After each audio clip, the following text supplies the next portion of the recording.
La testa non era coperta, ma tutte le altre parti erano coperte, piene di fango, ma meno male è cosciente. Tutti noi eravamo preoccupati. Momenti di paura per un operaio di circa 55 anni poco prima di mezzogiorno durante alcune operazioni archeologiche nelle acque lagunari tra Punta San Giuliano e l'isola di San Secondo a ridosso del Ponte della Libertà.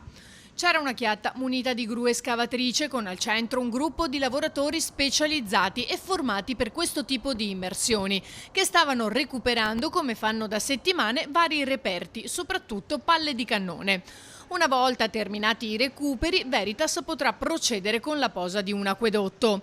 Qualcosa però è andato storto. L'operaio sarebbe scivolato nello scavo, finendo quasi completamente sepolto dal fango, pesante e denso come cemento liquido. Siamo prontamente intervenuti con tutte le forze che avevamo sul campo, quindi il reparto volo con l'elicottero e i sommozzatori a bordo, le squadre di Venezia e la squadra dei sommozzatori qui da Mestre. Siamo arrivati sul luogo e abbiamo aiutato i sanitari a estrarre la persona dal fango, che era autonoma, respirava autonomamente, però lamentava dei dolori al costato e quindi non riusciva a muoversi. 3 le barche dei vigili del fuoco, oltre a quelle di Spisa, il polizia locale e i mezzi a terra. Solo tra i sommozzatori si sono calati nel fango 10 operatori. Siamo andati tutti nel fango.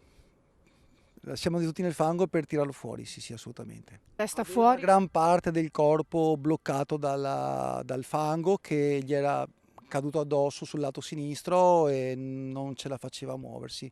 Quindi l'intervento di tutte le forze dell'ordine è stato determinante per portarla a terra. Poi è stato portato all'ospedale all'Angelo.